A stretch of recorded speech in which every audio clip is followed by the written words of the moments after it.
Thank you for joining my wife Christy and I on this journey to living a more screen-balanced life. Thank you also for taking a lead in your own family. You know, here in the Straub household, we are not a screen-less home. In fact, we have 3 flat-screen TVs, 2 laptop computers, a desktop computer, 2 iPhones, an iPod, an iPad, and a partridge in a pear tree. We do not believe that getting rid of screens entirely is the answer. What we do believe is that putting on brakes and setting safety measures on the technology in the home is the more healthy and balanced way to live. I want to use the car as an illustration. In 1908, the Model T Ford was the first automobile to be mass-produced. It wasn't until 1949 that standard disc brakes were introduced onto the automobile. Later in 1959 were 3-point seat belts, and then later padded dashboards and rear-facing child safety seats, and even today we have airbags. But do you realize that it took 41 years for standard disc brakes to be introduced into a car? Now, think about that for a second.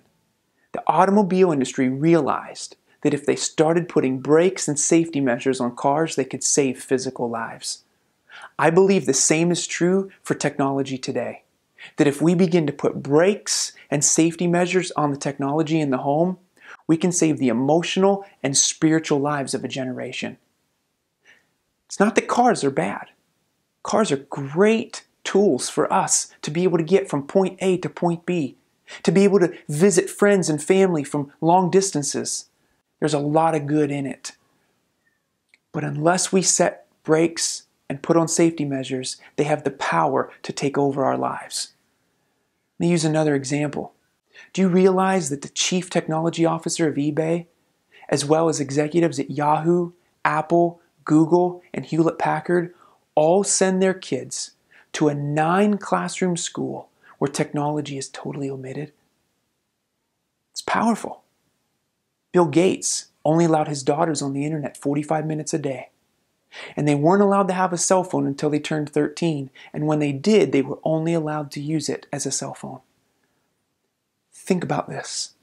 If the people who are creating these devices are protecting their children, why aren't we? We created this workbook and the accompanying resources, the appendices, the family media agreement, the marital enups. We created these to help you begin to set limits and put on brakes in your own relationships and in your home. One of the things we would love for you to do is to pull out a journal along the journey and journal through the workbook as you watch the videos. We also made the videos brief but informative to give you the time to be able to apply the principles as you go through it.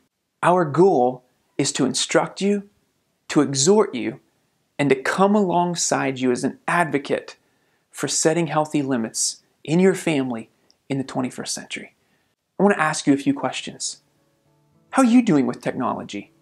What limits have you tried to set personally on technology? What limits worked? What didn't work? And then journal and ask yourself this question: why didn't they work? I want to also ask you another set of questions. How are your kids doing with technology? What limits have you as a parent tried to set in your home with your kids? What worked and what didn't work? Journal this. Why didn't it work? Ask yourself these questions. Spend time thinking about them. And then we also created a screen balance quotient test for you to be able to assess where you are in living a screen balanced life. Answer these questions and take that test as we get started. Let me close the introduction by saying this. The 6 secrets to a more connected family in the 21st century spell the word relate. R-E-L-A-T-E. I believe that there's no greater barrier to raising a generation who can relate well than technology itself.